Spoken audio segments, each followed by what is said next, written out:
find other great podcasts like this one at podmoth.network.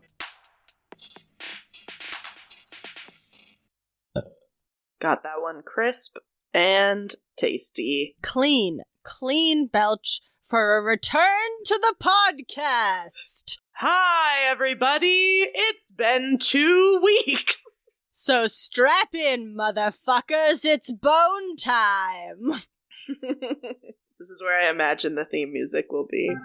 In olden days, a glimpse of femur was only for morbid dreamers, but you're not alone. Bring anything bones. Two goofy gals with deathly interest go on a skeleton inquest in your headphones. Anything bones. Hello and welcome to Anything Bones. I'm Sophie Frozen Torso Schwartz. And I'm Katelyn. I hate this guy. Heart. I feel like that could be your middle name for so many stories you do. Yeah. I think so. I have some small amount of rage inside, and it all comes out on the podcast, apparently. I mean, I think we all have a bit of rage inside, especially given current events. If you have a uterus, you're probably a little pissed. I'm sorry. You know what? Let's just... Don't cut that. Don't cut that. But it's true. Yeah, everything sucks and the world is on fire, but maybe you can take your brain off for a little bit and listen to some stories about bones. They might depress you, but at least it's not what's going on currently. You know, that's what the podcast is for. A little bit of macabre escapism. And education, And okay? education. I would like to think we learn a thing or two. I always learn something when I listen to your stories. Well, and something else I want to make sure to emphasize is that the stories are about the victims and, like shedding light on what the victims went through rather than boosting up the ego of some nasty killer.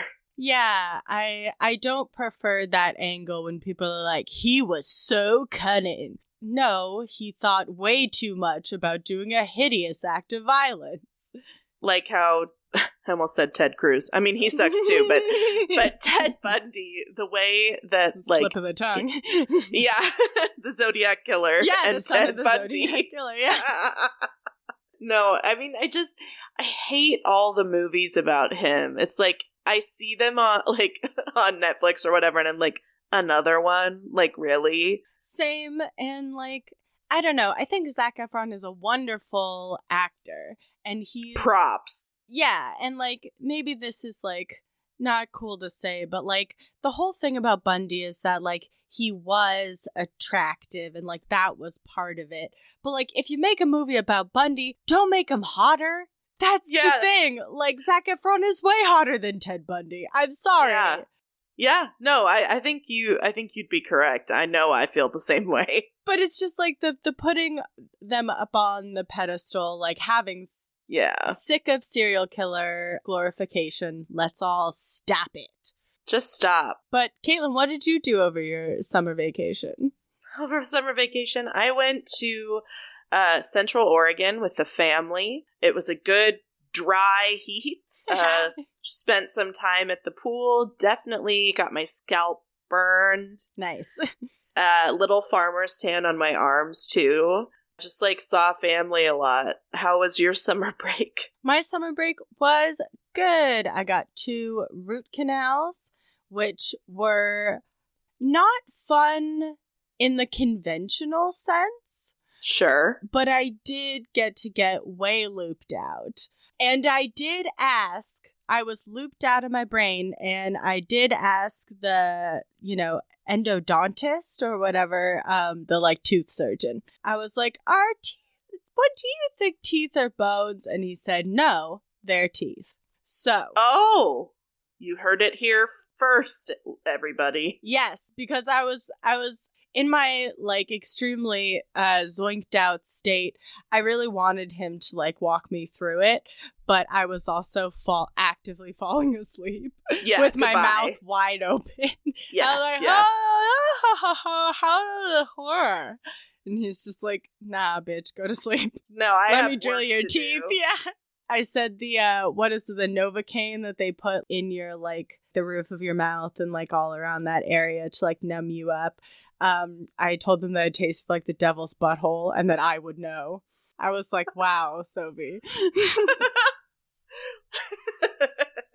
Man, those surgery drugs will get you every time. They really do. Fun in the moment, but I did wake up quite sick to my stomach and with a lot of tooth-related pain. So, not a great summer break. No, it was still nice. I got to laze out on the couch a lot. My wonderful boyfriend bought me a bouquet of flowers while I was sleeping and an assortment of soft foods that I liked. So I ended up, having a fine time. Perfect. That's all you can ask for. And I was thinking about the podcast. I got the hot answer. Teeth, not bones. Yeah, I mean, I hadn't thought about it. Maybe we've asked that question before on the podcast, actually. I don't know. We've thought about this question before on the podcast. We have? All right, well. We've never really drilled down into it. I'm sorry. Anyway, what have you prepared for us today? Yes, I am going first. I nearly forgot. So before I get on down into this topic, I'd like to just read my sources off because they're a bit of a list here. So I have one from NBC News, one from CNN, and 3 different articles from Rutgers, who actually have a 9-part series on a similar topic. And I just want to give them a big shout out because they had a wealth of information on my topic. And if you're interested in this topic, at the close of it, they would be a great resource to learn more. Then we have azcentral.com, Mental Floss, New York Times, DITAacademy.org, and that is the Death Investigation and Training Academy, which maybe we should go to. Investigate Apparently. some death, yeah. And then brownpoliticalreview.org. So when I was looking for a topic for coming back for the great return, I was thinking about stuff that really interested me, and I ended up stumbling on another true crime case that I was interested in that's bone related. So we're going to be talking about Megan Hess and her mother, Shirley. I don't know how this would be pronounced. It's Koch. Is that Coke? Coke? Cock? Cock? Cock, probably. So they were indicted in 2020 on 6 counts of mail fraud and 3 counts of illegal transportation of hazardous materials. Oh boy, I have one big guess about what the hazardous materials were. So last Tuesday, on the 5th, Hess pleaded guilty to only one of these counts during a change of plea hearing in Colorado District Court. So Wait, this happened in July 2022? You mean? Yeah. Okay. This is a very recent case. So a week ago from today. Yes. Okay. This is ongoing. Yes, got it. And then I think on the 12th, That's today. Today, the mother, Shirley Koch, is going to be having her hearing. So you just kind of voiced this, but what do we think that these people were mailing? Bodies. Bodies? People. Dead people. Oh, Katelyn, you are 100% correct. As you always are, she was mailing body parts. God, that's so gross. We're only gonna get deeper into the hole that is labeled gross. If we were standing next to a large hole and it said gross and the arrow is pointing down, you and I are getting on that ladder and we're climbing to the bottom. All right, I'll put my work boots on. Yeah, I've got my waders. That's why I have my waders on. It's the perfect temperature for it. Oh yeah, love an 80-degree waiter day. So Hess created a nonprofit organization in 2009 called Sunset Mesa Funeral Foundation, which sounds very pleasant. Sunset Mesa funeral directors claim to arrange cremations, funerals, and burials in the town of Monteros in Colorado. So from 2010 to 2018, Hess was in charge of donor services for this nonprofit that she started. And what this nonprofit actually is a body broker service. And we'll get into body brokers a little bit more later in this story, but what you need to know for now is that they are people who sell human body parts. Not in a good way, I feel like. Depends which body brokers you're choosing, because there are reputable, we'll go into this a little bit more later, but there are reputable places that sell body parts, but what Hess and her mother were doing is fraud. Yeah. Because she would basically, according to this 2020 news release from the Justice Department, Hess and Koch, who ran Sunset Mesa Funeral Directors, met with families of the recently deceased to offer cremation services for about $1,000 or more, and many of these cremations never happened. Oh, God. Yeah. Sometimes Hess and her mother would get consent from families to donate small tissue samples or tumors from their dead loved ones. But on other occasions, when they would ask, they were rejected, or a lot of the time, they just did not ask. Yeah, that's not something to not ask about. Well, you're going to want to ask, because the funeral home operators would sell the heads, torsos, arms, and legs, and entire bodies of the people that they had promised to cremate. That is so gross. So their loved ones are paying for them to be cremated, and then their body parts are being sold. Yeah. And Ugh. they would often, give back the cremated remains to the families, implying that what they were getting was the remains of their loved ones, but in fact they were not getting the cremains of their loved ones. I read one source that they were getting sand, much like the Tri-Cities cremation scandal that we talked about a little while ago, where they were getting cement. Probably a substance like that, or just a mix of random cremains. Ugh, it's bad. It's really bad. Not only is this unethical as hell, it's illegal, it's fraud, it's con artistry at its most disgusting, macabre, and manipulative. Because Hess would ship these human body parts from her funeral home, and the income that her and her mother made from shipping out these body parts allowed them to be the cheapest option in town, basically, opening themselves up to get even more business and targeting specifically vulnerable low-income families. Even worse than it was at the beginning. Well, we're still climbing down this gross hole because one of her former employees accused Hess of earning up to $40,000 by extracting and selling the gold teeth of some of the people she was to cremate. That is so stupid. Come on. You really care about gold that much? You're sick. I mean, $40,000 is a lot, though, Caitlin. Yeah, but it's so fucked, though. It's just fucked. So you want to dig around in a dead person's mouth that bad? They really do.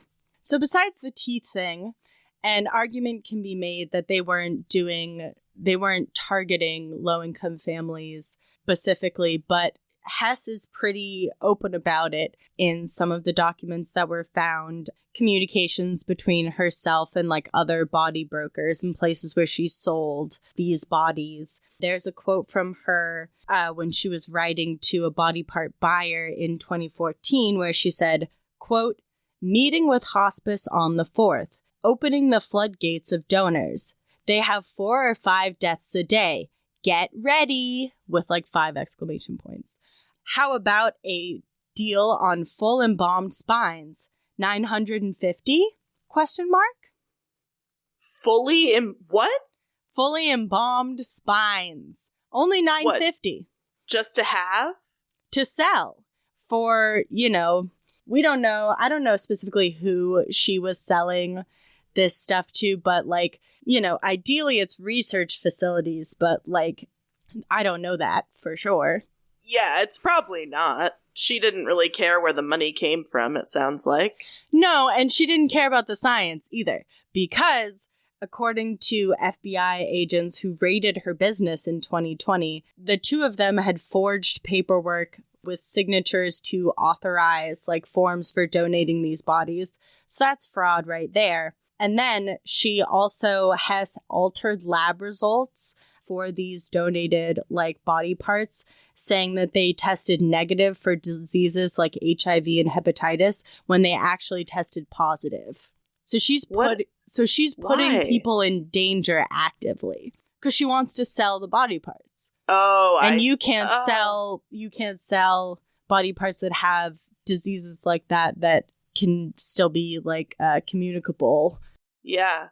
Yeah. Oh, that's so vile. It's really fucked up. And like it kind of leads us to ask the question, like, how is this happening and why is this happening? Right? Like, what is this system that I'm talking about? Because that's how I was feeling. I was like, wait, like, is this what happens when you donate your body to science? Like, how is this happening? Yeah. Well, I'm wondering just like who's vetting these crematoriums or whatever. Here's the thing. First, to kind of like get down into this, we have to like make the distinction between organ donation and body donation. Do you know the difference? Absolutely not. I didn't either before I looked into this. And you'll probably nod your head and go, that makes sense. But like organ donation involves transplanting organs into living human beings, whereas body donation is for like cadaver use for medical training and education. Okay. And like scientific research. So organs go in living people, whole bodies never interact in a medical way with a living human being. Sure, other than to teach them something. Exactly. Other than to be like the only real like acceptable way to like learn how to do some of these procedures and to become acquainted with like the mechanisms of the body. Because a lot of the stuff that I was reading is that like, people like surgeons and like my mom worked on a cadaver when she was in nursing school. Like there's no other way to like prepare you for working on a human body. Yeah. That in the future will be living, but like just to get ready, here's, a dead one. Like this is really important. Of course. I want my doctor to have trained on a dead body. Exactly. Me too. There. I said it.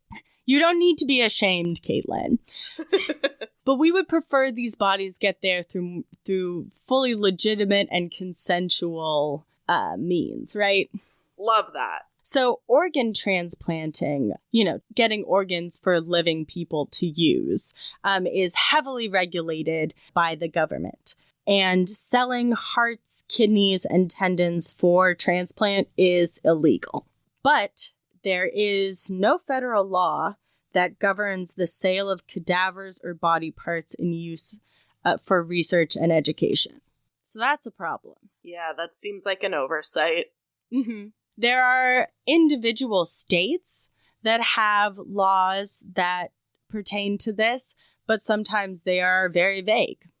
And if we're looking at like the amount of bodies that are donated to science, like whole body donation, there are about 20,000 Americans that donate their bodies to science each year, which is about less than 1% of the 2.7 million Americans who die every year.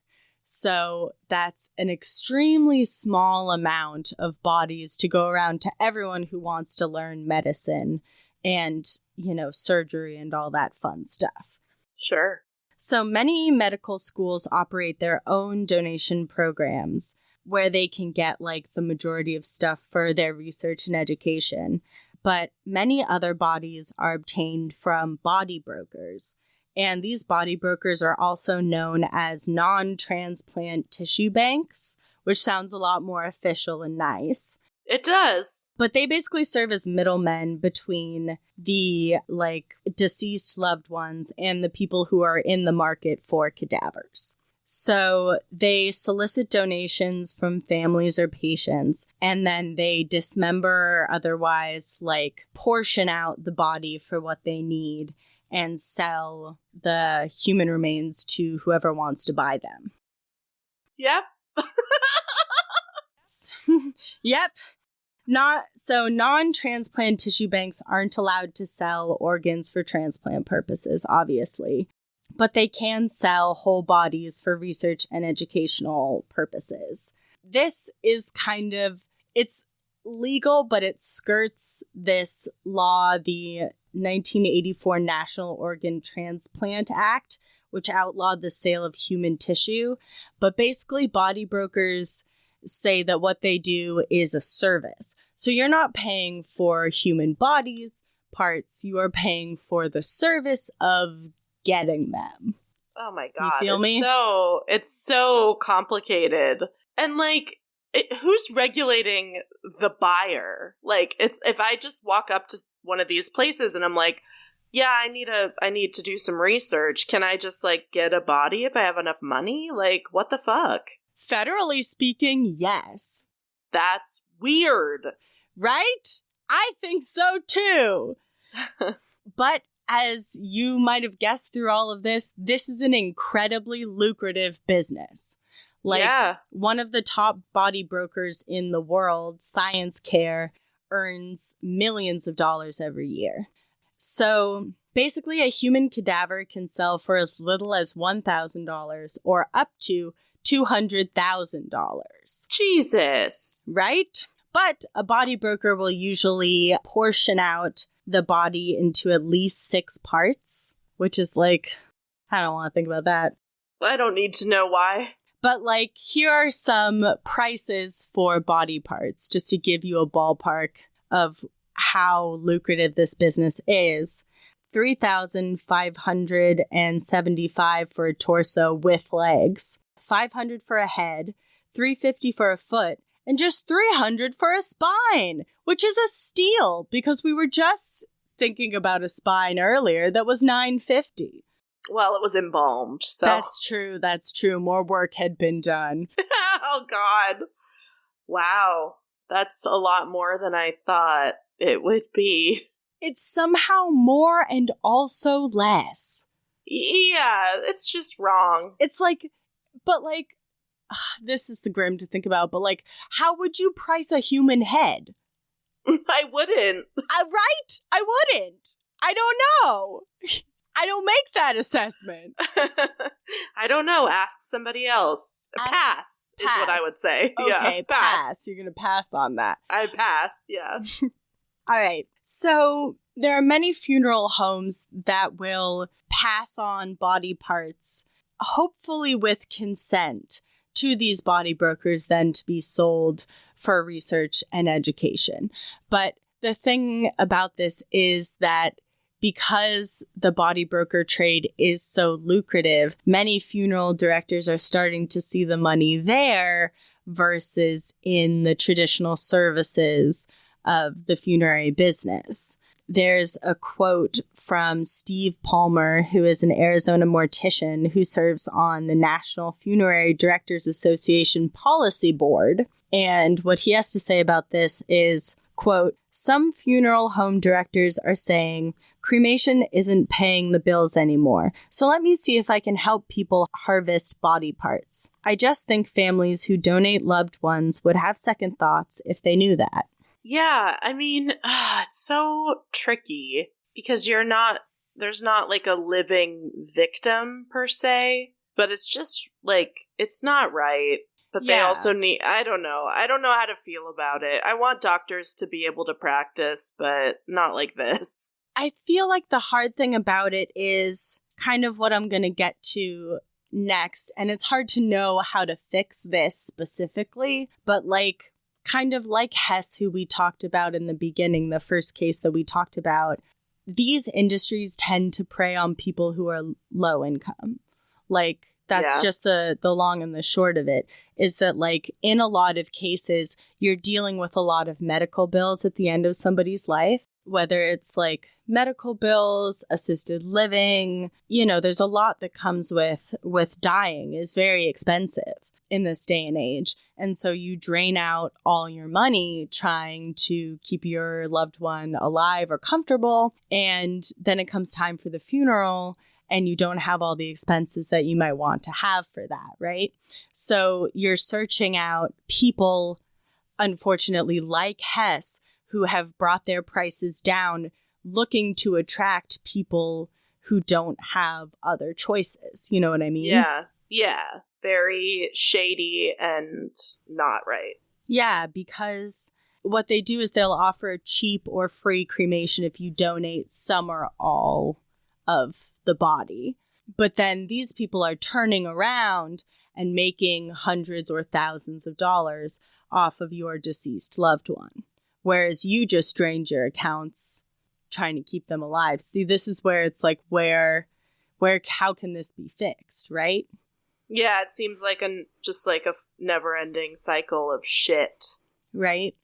And, you know, people take it to extremes. I found this one case, and then I started falling into the rabbit hole of this Rutgers investigation, because they have, like I said, a 9-part series on the human body trade, which is a huge thing. And I'll probably come back to it because it's a never-ending rabbit hole. Yeah, apparently. But Rutgers did an analysis of this body broker firm, Biological Resource Center, which was located in Arizona. And they looked at their donor files from May 3rd, 2011 through January 20th, 2014. And what they basically found was that the vast majority of the people who are on their donor list came from households that fell below the state average. So, like, it's in numbers that this is a phenomenon that's happening. And what these brokers will typically do is that they'll accept a body and then they'll go to the next of kin with this super long consent form that's filled with really complicated legalese and, like, all these legal language stuff to tick and sign. And they don't really explain it to people at all. So you end up signing stuff away that you might not like normally do if you were like walked through it. Yeah, if you had a lawyer look at it or something. Yeah, exactly. But, you know, you're just trying to get your loved one buried, right? Yeah. You're wanting to trust that these people aren't taking advantage of you.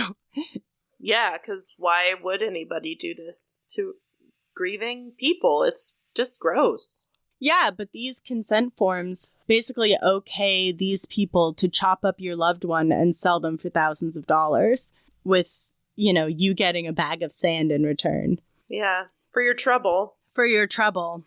And you were asking, like, who looks over this stuff? And in 2004, a federal health panel was calling on the U.S. government to, like, regulate this industry more. And so they were looking at all these different body broker firms. And Rutgers, in their investigation, found that more than 2,357 body parts obtained by brokers from at least 1,638 people ended up being misused, abused, or desecrated. And unfortunately, this includes stuff like this particular company also sold body parts and cadavers to the military. So some of these bodies were used in experiments that involved ammunition and explosives. Probably not what they had in mind. Probably not. That's not science. I mean, it is, but it isn't. It's not medical. No. It's not the science they had intended. Exactly. Yeah, you're right. It is. I'm shouting, it's not science, and it totally is. Yeah, there's a physics major in the back going, actually. I know what science is, okay? Shut the fuck up and sit the fuck down. It's not science. I don't. Explosions is magic. Okay. They reviewed these documents, and then in 2014, this Arizona-based company that I was talking about, BRC, was raided, and they had super understated how many human remains and human body parts they had, because agents ended up discovering 10 tons of human remains. Jesus. There were 1,755 total body parts that included 281 heads, 241 shoulders, 337 legs, and 97 spines. I don't like the spines. Nobody likes the spines, Caitlin. Why is it always the spine? Why is it always the spine with these people? You're like Indiana Jones, but you don't like spines. Mm-hmm. I don't know. Spines are really complicated. People need to look at them. I don't know. Doctors do. So basically, because of forfeiture laws in Arizona, the authorities hauled away the contents of these freezers, which filled 142 body bags.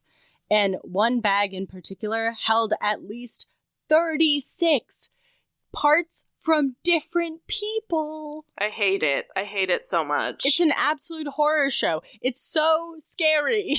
It gives me vibes of the Tri-City crematory scandal, that just bodies stacked every which way. Let's just put them in this closet. Nobody will look in there.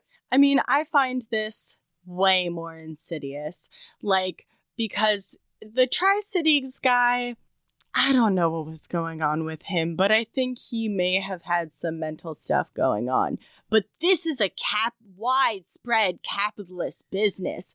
Yeah, it goes all the way to the top. Yeah, this guy, the guy who runs BRC, the company that we're talking about right now, I would like to cover him individually maybe at some point, because yes, the man's name is Stephen Gore. And he's in the death industry. Yes. Big time. Big time.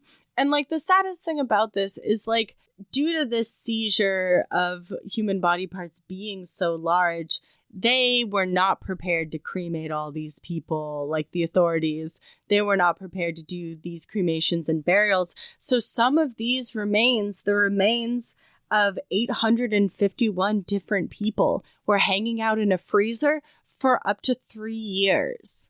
And we don't know how long they had been hanging out in the freezer at BRC. Yeah, it's so weird. Fortunately, after this raid, BRC went out of business, and its founder and former owner, Stephen Gore, who I was just talking about, who I want to maybe cover individually, he pled guilty to fraud, which was not for selling body parts, but for misleading customers by shipping them contaminated specimens. Which is God. It's they're getting him on the fraud. What he was doing with the body parts was okay, but because he misled people on whether or not they had, I'm guessing, certain diseases, that is fraud. And you know what? How much jail time this man gets? Oh God, 10 years maybe. Probation, my friend. Stop. None. Ugh. None for this.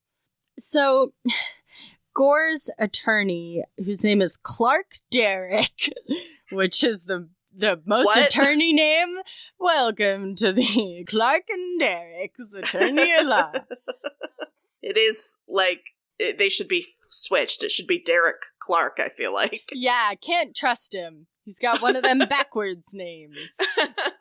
So there's a great quote from him. He says that Stephen Gore was always trying to act in the best interest of his donors. And the quote... What? Yeah. This is great. Sorry. You'll love this. And this is the quote from his lawyer about how Stephen Gore feels about all this.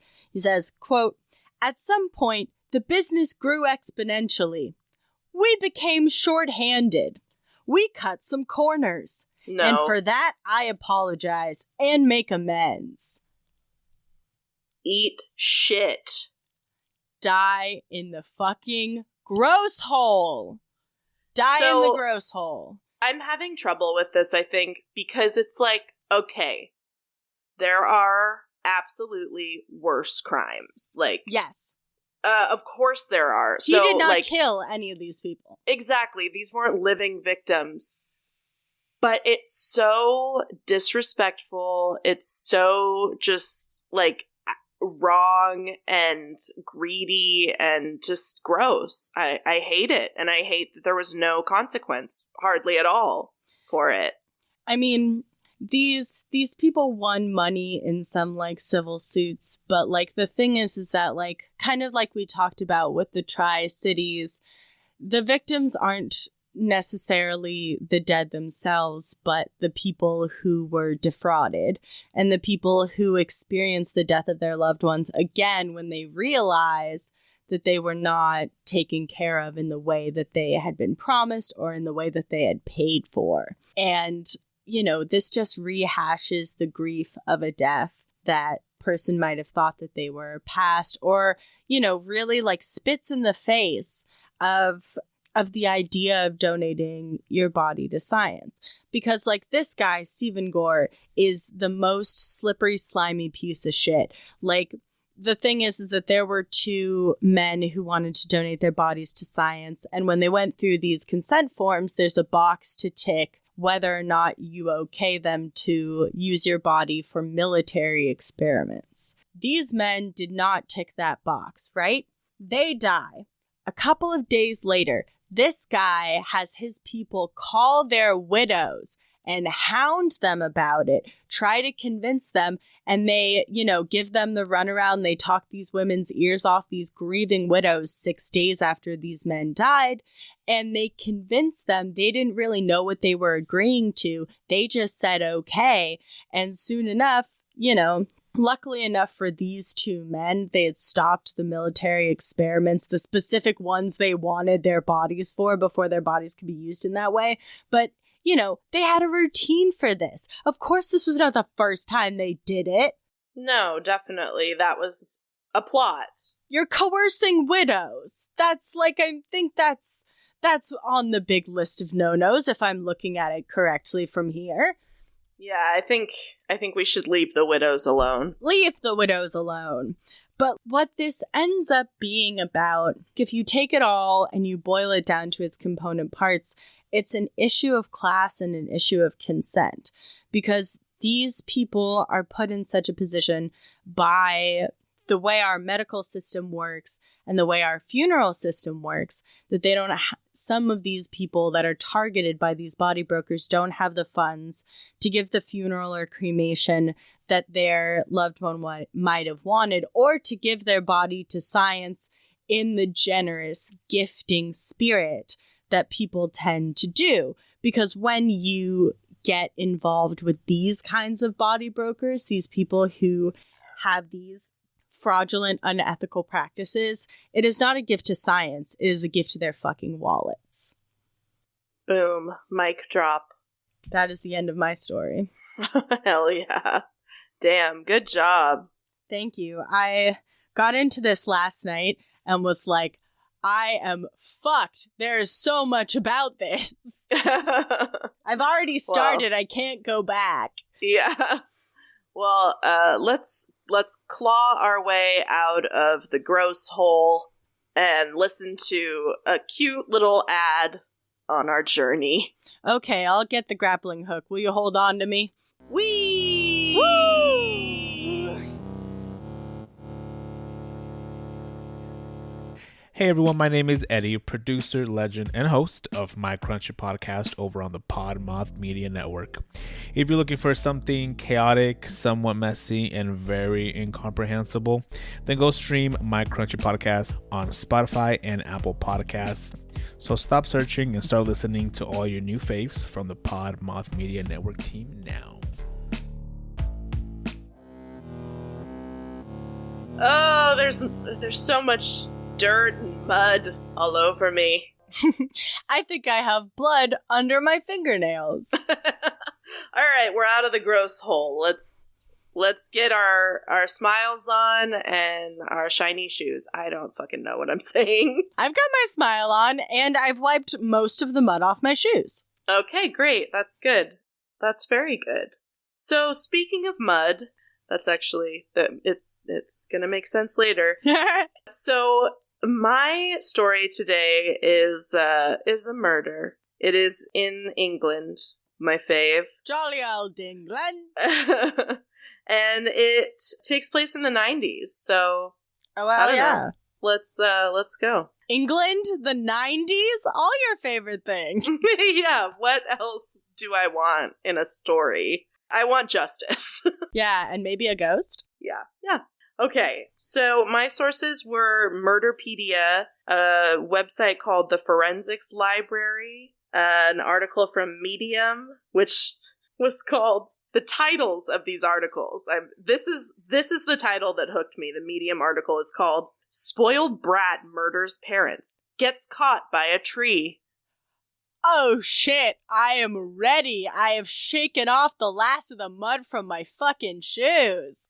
And is it wrong that when I read that, "gets caught by a tree," I was like, literally? I mean, I can't say that I wasn't imagining like an 1800s fancy boy in like his little sailor's outfit covered in blood running from just murdering his parents only to get clotheslined by a tree. Yeah, that would be good. I'm thinking a little bit more along with the Wizard of Oz trees that are like yelling at you and have faces and stuff and are like grabbing at you. That's what I pictured when I read this title. You know, he would have gotten away with it if that tree hadn't narked on him. My last source was an article from truecrimelibrary.com that was called "The Son from Hell." Oh my god. Katelyn, how do you find the best stories? We'll see. I don't know if it's the best, but it's definitely something. So, this is the story of the murders of Eileen and Derek Severs, unfortunately. By all accounts, they were really lovely people. They were in their late 60s when they died. Derek was a businessman. He was well liked in the community that they lived in, which is called Hambleton, and it's in Hambleton in Leicestershire. Okay, England. And Leicestershire, I think is how you say it, but I'm reaching back to when I was in London that one time. I feel like someone would laugh at you if you said Leicestershire. I know. And it's not Leicestershire. Like, that's not it. That can't be it. So I'm going with Leicestershire, and fucking sue me if it's wrong. So anyway, sorry, back to these lovely people. So he was a businessman, and she was known for her charity work. And they were just very well loved and had a lot of friends and went out a lot. So it was very obvious when they were kind of missing out on appointments and like engagements and things. So their friends were like, something's definitely wrong with the Severs. So the last time they were seen was on the 13th of November in 1993. Derek was leaving a pub and Eileen was leaving a charity event. But by the 18th of November, their friends, like I said, had gotten worried, so they had called the police to request a welfare check. So the police show up and they search the home and they don't really find anything wrong at the house, although there was a guy there. What? Sorry. It was their adult son, Roger. Okay. I was picturing this guy's like, "Hi, I'm Craig. This place was empty, so I just decided maybe pop a squat in the corner. Is that cool? Any room for Craig?"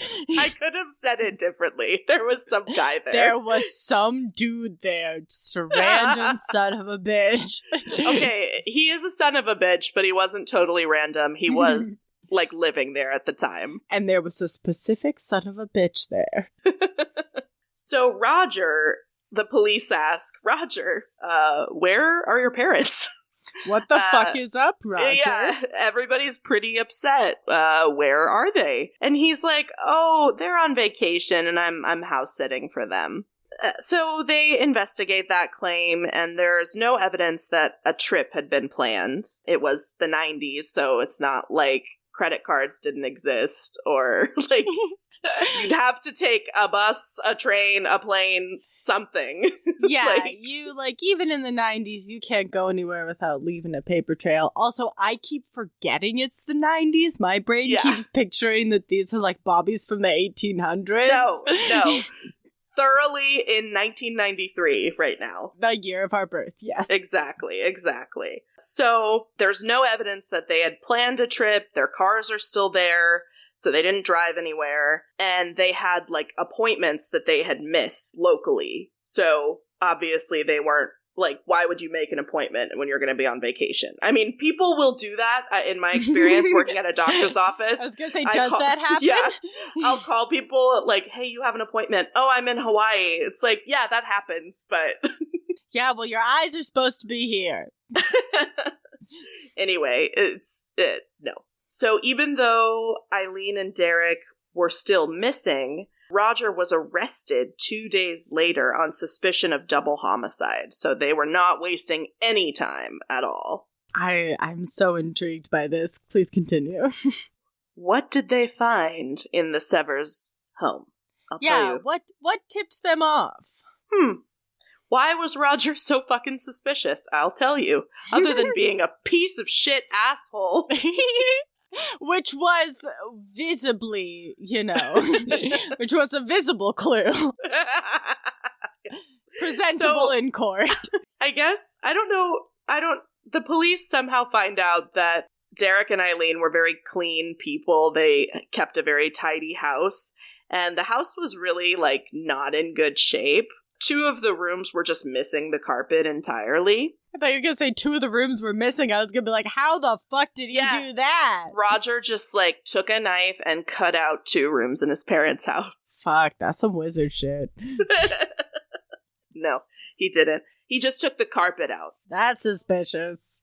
They also found some blood spatter in the bathroom that it was obvious somebody had tried to clean up, but it didn't. It didn't work. Sorry. What's his name again? Roger? Roger. Roger. Exactly. So there were also these yellow fibers that went in a trail from the house to the garage to a car, one of the cars, one of the parents' cars. And these yellow fibers had, like, a rolled appearance, so it seemed like something heavy had been, like, dragged and left these, like, rolled fibers along the way. The fibers tell the real story. There were fibers everywhere. The fibers. Other than fibers, and I told you this was coming, there was absolutely mud everywhere on Dad's car. Under the car, on the car, it was just like, this is gross. What's the deal? And remember, they're clean people, so it's like, that's not how they would have kept a vehicle. This guy is really starting his murder out terribly. Oh yeah, Roger fucked up big time. He only got away with it for 2 days. Roger, you dumb son of a bitch. Was it worth it, Roger? Was it? To kill your lovely, kind parents that had not an enemy in the world other than yourself? Well, the tree and the fibers have your ass. Yeah. All right, so they take some samples of this nasty mud, and it has some shit in it. Not. I was going to say, I would guess probably. Most mud does. And by shit, I mean a bunch of different elements. Ooh. So there was ironstone, calcite, chert, chert. I have no idea what that is. There was a bunch of chert in it. Yeah. Quartz and coated roadstone. Sounds good. This is some Hodgins ass shit. Oh yeah, this is some Hodgins dirt stuff. Yeah, some mass spectrometer stuff. Yeah. If you haven't seen Fox's Bones, starring David Boreanaz and Emily Deschanel, you need to get on our level. Yes, Hodgins is the self-proclaimed bugs and slime guy. So not only was that other stuff that I mentioned in there, but they also found this weird horse chestnut tree material and oak tree material in the mud. So here's where we're going to get caught by a tree.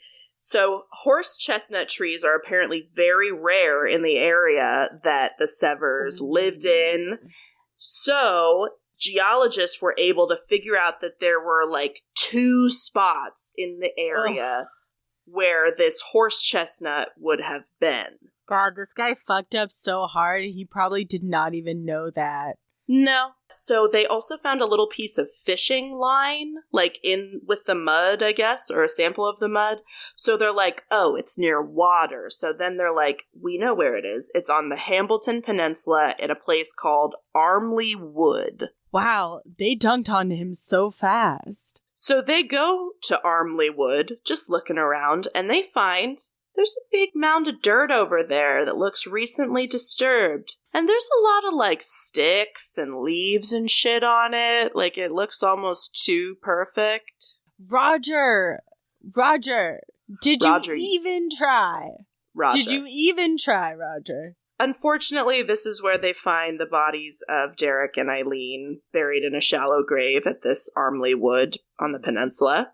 Eileen had been wrapped in a yellow blanket, probably where the fibers came from. Mm-hmm. They had fatal injuries to both of their skulls, both Eileen and Derek.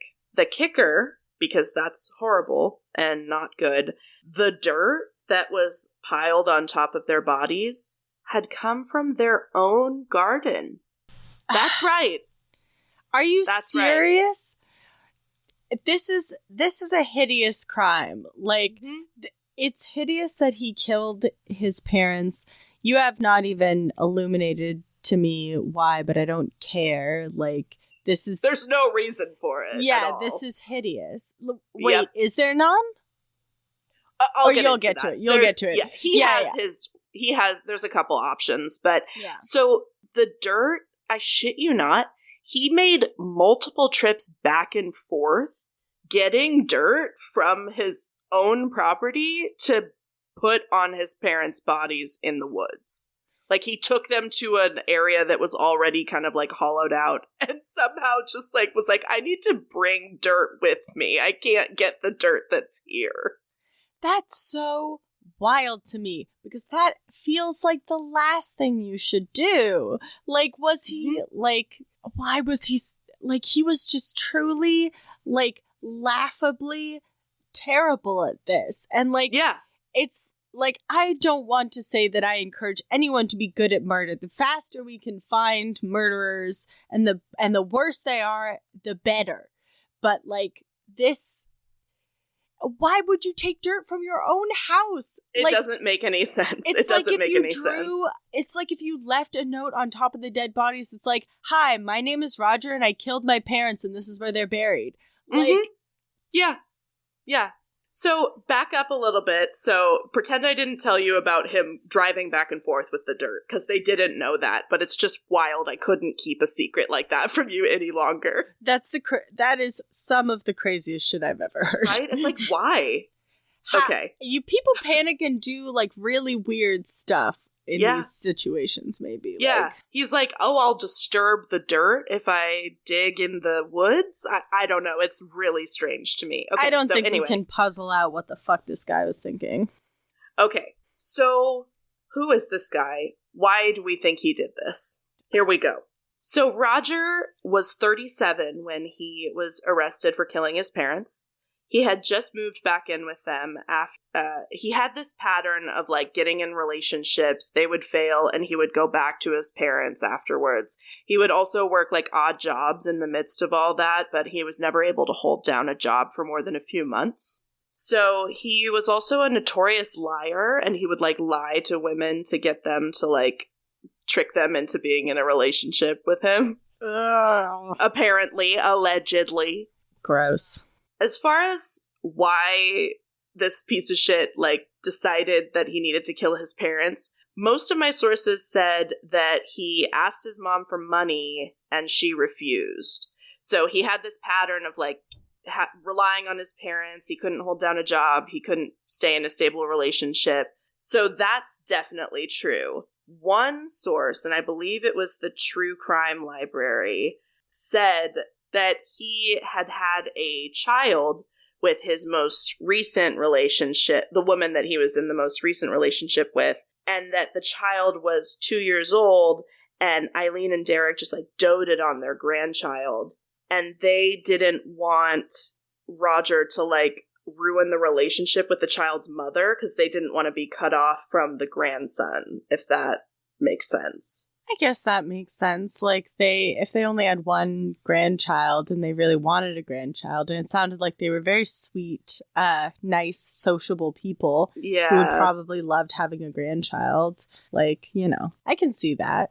Yeah. So again, that was only in one source. Yeah. But one way or the other, he had a history of mooching off of his parents, and then one night he just decided to kill them. Or, I mean, he probably planned it for a little while. It wasn't like all of a sudden that's what he decided to do. So he went drinking on the 13th of November, again, still 1993, the same night, and he just beat his mother to death with a steak mallet. Whoa. In the bathroom. So that's where all the blood that he tried to clean up was, in the bathroom. He just like left her to die while he went and hid before his father came home. And then he attacked his father near the garage in the same way. So then he put their bodies into his dad's car and drove them to Armley Wood.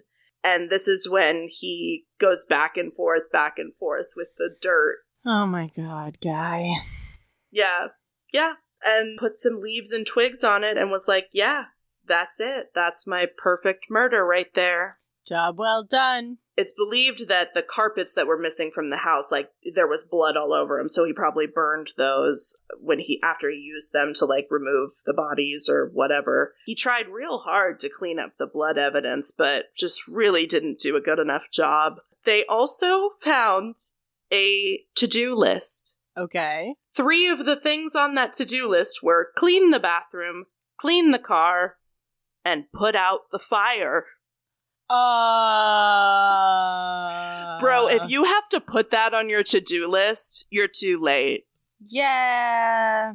Metaphorically speaking, guy, the fire is quite out of control. Like, what? Put What out the fuck? fire, eh? What are you talking about? I mean, maybe he was burning his clothes and stuff, but yeah, like... there was one source that said he had there was evidence of like a bonfire in the backyard. But I love that he's like, I'll let this burn for a while, but gotta remember to put it out. Oh, let me put that on my to-do list. I cannot forget. Light the fire was not on the to-do list. Light put the it fire out was, is, exactly. Didn't need no reminding to do that. Yeah. So yeah, that's what happened. That's how Roger committed his perfect crime. And, 2 days later, he was apprehended and we found all this beautiful stuff out. He was, of course, tried for the murder of his parents. He did try to claim diminished responsibility for this. What does that mean? Like, he was trying to say, like, yeah, I killed him, but it wasn't my fault. I don't know if it's like an insanity defense or something along those lines, but he tried to get a lesser sentence as if he deserved it. No. Everybody was like, no, that's okay. And it only took a couple hours for the jury to find him guilty and sentence him to life in prison because it's England. And that's how they do it there. Well deserved. Although this guy would make a great head for the Tower Bridge. Yeah, I know. It's a shame. No. Anyway, no public executions, for the love of God.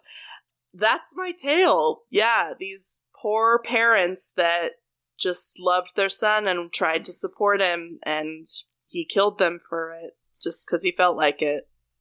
Yeah, it's always, I don't know, I'm trying to gather my thoughts on this because it's like, when you have these type of parents who like seem sweet and like, nice and like everybody loved them, but then they produce this person and you just wonder like what all went wrong there maybe, Who knows?